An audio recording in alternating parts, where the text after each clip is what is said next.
ಇನ್ನು ಕಲಬುರಗಿ ಜಿಲ್ಲೆ ಆಳಂದ ತಾಲೂಕಿನ ಲಾಳೆ ಮಶಾಕ್ ದರ್ಗಾ ಗಲಭೆ ಸೇರಿದಂತೆ 52 ಕ್ರಿಮಿನಲ್ ಕೇಸನ್ನು ರಾಜ್ಯ ಸರ್ಕಾರ ಹಿಂಪಡೆದಿತ್ತು. ಈಗ ಹೈಕೋರ್ಟ್ ಅದಕ್ಕೆ ತಡೆ ಕೊಟ್ಟಿದೆ. ಸಚಿವ ಸಂಪುಟದ ನಿರ್ಧಾರವನ್ನು ಗಿರೀಶ್ ಭಾರದ್ವಾಜ್ ಅವರು ಪಿಐಎಲ್ ಸಲ್ಲಿಸಿದರು. ಅರ್ಜಿ ವಿಚಾರಣೆಯನ್ನು ಮುಖ್ಯ ನ್ಯಾಯಮೂರ್ತಿ ವಿಭು ಬಕ್ರು ಮತ್ತು ನ್ಯಾಯಮೂರ್ತಿ KS ಹೇಮಲೇಖ ಅವರು ಉದ್ದಂತ ವಿಭಾಗೀಯ ಪೀಠ ವಿಚಾರಣೆ ಮಾಡಿತು. ಆದೇಶಕ್ಕೆ ಮಧ್ಯಂತರ ತಡೆಯಾಜ್ಞೆಯನ್ನು ವಿಧಿಸಿತು. ಅರ್ಜಿದಾರರ ಪರವಾಗಿ ಹಿರಿಯ ವಕೀಲರಾದಂಥ ವೆಂಕಟೇಶ್ ದಳವಾಯಿ ಅವರು ಹಾಜರಾದರು. ರಾಜ್ಯದ 3 ಹಿರಿಯ ಸಚಿವರ ನೇರ ಶಿಫಾರಸಿನ ಮೇರೆಗೆ ನಿಯಮಗಳನ್ನು ಗಾಳಿಗೆ ತೋರ್ಬಿಟ್ಟು ಈ ಕೇಸ್ಗಳನ್ನು ಕೈಬಿಟ್ಬಿಟ್ಟಿದ್ದಾರೆ. ಕ್ರಿಮಿನಲ್ ಪ್ರಕರಣಗಳನ್ನು ಪ್ರಾಸಿಕ್ಯೂಷನ್ನಿಂದ ಹಿಂಪಡೆಯುವ ಸರ್ಕಾರದ ನಿಲುವು ಇದೇ ವಿಷಯಕ್ಕೆ 2025ರಲ್ಲಿ ಹೈಕೋರ್ಟ್ ನೀಡಿದ್ದ ಕಟ್ಟುನಿಟ್ಟಿನ ಆದೇಶಕ್ಕೂ ಕೂಡ ತದ್ವಿರುದ್ಧವಾಗ್ಬಿಟ್ಟಿದೆ. ಇದು ಕೇವಲ ರಾಜಕೀಯ ದುರುದ್ದೇಶದಿಂದ ಕೂಡಿದ ತೀರ್ಮಾನ ಅಂತ ವಾದ ಮಾಡಿದರು. ಈಗ ಗೃಹ ಸಚಿವರು ಅದಕ್ಕೆ ಪ್ರತಿಕ್ರಿಯೆಯನ್ನು ಕೊಟ್ಟಿದ್ದಾರೆ. ಈ ಕಡೆಗೆ ಅಶೋಕ್ ಅವರು ಆ ವಿಚಾರದಲ್ಲಿ ಮಾತಾಡಿದ್ದಾರೆ. ಏನು ಪ್ರಕರಣಗಳು ಫಸ್ಟ್ ಆಫ್ ಆಲ್ ಸರ್ ತಡೆ ಕೊಟ್ಟಿರೋದು, ಹಾಗಾಗಿ ನಾನು ಅದನ್ನು ಮುಖಭಂಗ ಅಂತ ಕರೆಯಲ್ಲ ಸರ್, ಕರೆಯಲ್ಲ, ತಡೆ, ಹಿನ್ನಡೆ ಅಂತ ಬೇಕಾದ್ರೆ ಅನ್ಕೊಳ್ಳೋಣ. ಬಟ್ ಒಂದು ಕ್ರಿಮಿನಲ್ ತೀರ್ಮಾನ ಆದ್ಮೇಲೆ ಮಾತಾಡೋಣ. ಓಕೆ, ಇದು ಬರೀ ತಡೆ ಇದೆ. ಬಿಯಾಂಡ್ ದಟ್ ಹೇಳೋಣ. ಎಸ್, ಹೈಕೋರ್ಟ್ ಮುಂದೆ ನಡೀಬೇಕಾದ ವಾದದಲ್ಲಿ ಇದೂ ಬರಬೇಕು. ಯಾವುದು ಸರ್? ಯಾವುದು ಅಂದರೆ ಈಗ ನಾನು ಹೇಳ್ತೀನಿ. ನಂಬರ್ 1, ಅವನು ಯಾವನಾರು ಆಗಿರಲಿ, ಪೊಲೀಸರ ಮೇಲೆ ದಾಳಿ ಮಾಡಿದವನು, ಪೊಲೀಸ್ ಠಾಣೆಗಳ ಮೇಲೆ ದಾಳಿ ಮಾಡಿದವನು, ಸಾರ್ವಜನಿಕ ಆಸ್ತಿಪಾಸ್ತಿಗಳನ್ನು ಕಣ್ಣಿಗೆ ಕಾಣುವಂತೆ ಎಲ್ಲರ ಮುಂದೆ ನಾಶ ಮಾಡಿರುವವನು, ಸಾರ್ವಜನಿಕ ಆಸ್ತಿಪಾಸ್ತಿ ಖಾಸಗಿಯೂ ಸೇರಿರಬಹುದು, ಸರ್ಕಾರಿಯೂ ಇರಬಹುದು, ಯಾವ ಪಕ್ಷದವನವರಾಗಿರಲಿ, ಯಾವ ಜಾತಿ ಧರ್ಮ ಕೋಮಿನವನರಾಗಿರಲಿ, ಅವನ ಕೇಸನ್ನು ವಾಪಸ್ ತಗೋಕೂಡ್ದು ಅಂತ ಹೈಕೋರ್ಟು ತನ್ನ ಅಭಿಪ್ರಾಯದಲ್ಲಿ ಹೇಳಬೇಕು. ಈ ಪ್ರಕರಣ ಏನಾದ್ರು ಮಾಡಿ, ಅದು ಅವ್ರ ಕೋರ್ಟ್ನವ್ರು ಬಿಟ್ಟಿದ್ದು. ಒಂದು ಜನರಲ್ ಆದೇಶ ಬರಬೇಕು.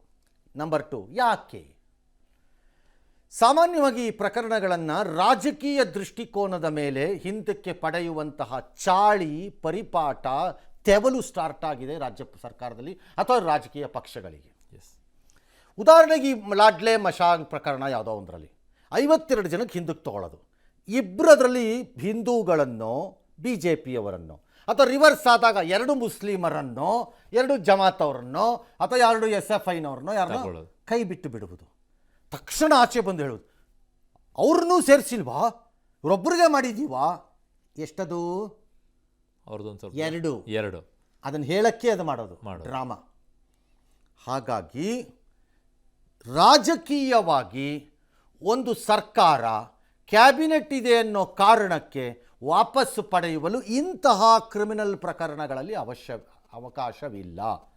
ಅದಕ್ಕೆ ಒಂದು ಮೇಲ್ಮನವಿ ಪ್ರಾಧಿಕಾರವನ್ನು ಯಾವುದೇ ನ್ಯಾಯಮೂರ್ತಿಗಳು ಅಥವಾ ಆಯಾ ಜಿಲ್ಲಾ ನ್ಯಾಯಮೂರ್ತಿಗಳ ನೇತೃತ್ವದಲ್ಲಿ ರಚಿಸುವುದು ಒಳ್ಳೆಯದು. ಅಲ್ಲಿಗೆ ಸರ್ಕಾರ ಶಿಫಾರಸು ಮಾಡಿ ಕಳಿಸಿ.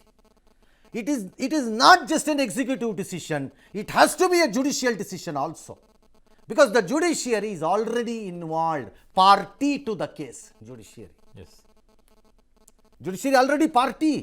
ಹಾಗಾದರೆ ನಿಮಗೆ ಬೇಕಾದಾಗ ಜುಡಿಷಿಯರಿ ಮುಂದೆ ಅಪ್ಲಿಕೇಶನ್ ತೊಗೊಂಬರೋದು, FIR ಹಾಕ್ಕೊಂಡು ಅವ್ರದ್ದು ಸಮಯ ವ್ಯರ್ಥ ಮಾಡೋದು, ನಿಮಗೆ ಬೇಡವಾದಾಗ ವಾಪಸ್ ತೊಗೊಳಕ್ಕೆ ಅವ್ರೇನು ಜೋಕರ್ಗಳ ಜುಡಿಷಿಯಲ್ ಆಫೀಸರ್ಸು? ಹಾಗೆ ನಡ್ಕೊಳ್ತಾರೆ ಜುಡಿಷಿಯಲ್ ಆಫೀಸರ್ಸ್ ಏನು ಜೋಕರ್ಗಳ? ಹಾಗಾದರೆ ಈ ಕೇಸಲ್ಲಿ ಈಗ ನಿಮಗೆ ಬೇಕಾದಾಗ 52 ಜನದ ಮೇಲೆ FIR ಹಾಕೊಂಬರೋದು, ಇಷ್ಟಿಷ್ಟು ಪೇಪರ್ ತಂದು ಪಾಪ ಆಫೀಸರ್ ಮುಂದೆ, ಮ್ಯಾಜಿಸ್ಟ್ರೇಟ್ ಮುಂದೆ ಇಡೋದು, ಆ ಮ್ಯಾಜಿಸ್ಟ್ರೇಟ್ ಹಗಲು ರಾತ್ರಿ ನೋಡದೆ ನಿಮ್ಗೆ ಅದಕ್ಕೆ ಬೇಲ್ ಕೊಡೋದು ಅಥವಾ ಕೊಡದೇ ಇರೋದು, JC ಕೊಡೋದು ಅಥವಾ ಕೊಡದೇ ಇರೋದನ್ನು ಮಾಡಬೇಕು, ಹಿಯರಿಂಗ್ ಮಾಡಬೇಕು, ಸಮನ್ಸ್ ಇಶ್ಯೂ ಮಾಡಿಸು, ಕಾಲ್ ಮಾಡು ಅಂತೆಲ್ಲ ಮಾಡಿ. ಅವ್ರೇನು ಜೋಕರ್ಗಳ ಹಂಗಾರೆ ಜುಡಿಷಿಯಲ್ ಆಫೀಸರ್ಗಳು?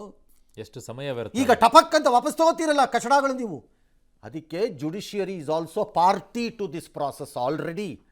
ಹಾಗಾಗಿ ಜುಡಿಷಿಯರಿ ಮಸ್ಟ್ ಬಿ ಕನ್ಸಲ್ಟೆಡ್ ಅಂತ ಬರುವ ರೀತಿಯಲ್ಲಿ ಹೈಕೋರ್ಟು ಆದೇಶವನ್ನು ಮಾಡುತ್ತಾ, ಮಾಡಿಸಲಿಕ್ಕೆ ಆಗತ್ತಾ ಅಥವಾ ಅದನ್ನು ಮಾಡುವಂತೆ ಒಪ್ಪಿಸಲಿಕ್ಕೆ ಆಗತ್ತಾ ಅನ್ನೋದು ವಾದದಲ್ಲಿ ಬರಬೇಕೀಗ. ಆಗಲೇಬೇಕು, ಯಾಕಂದ್ರೆ ಹಿಂದೆ ಆಗಿರುವಂಥ ಕ್ರಿಮಿನಲ್ ಕೇಸ್ ಆಗೇನಾಗುತ್ತೆ, ಒಂದು ಟ್ರಾನ್ಸ್ಪರೆನ್ಸಿ ಬರುತ್ತೆ. ಅದು BJPನಾರು ಇರಲಿ, ಕಾಂಗ್ರೆಸ್ಸಾರು ಇರಲಿ, ಯಾರು ಇರಲಿ, ನಾನು ಹೇಳ್ತಿರೋದು ಹಿಂದೂನಾರು ಇರಲಿ, ಮುಸ್ಲಿಮಾರು ಇರಲಿ, ಒಂದು ಟ್ರಾನ್ಸ್ಪರೆನ್ಸಿ ಬರುತ್ತೆ. I hope somebody will make this argument. Yes.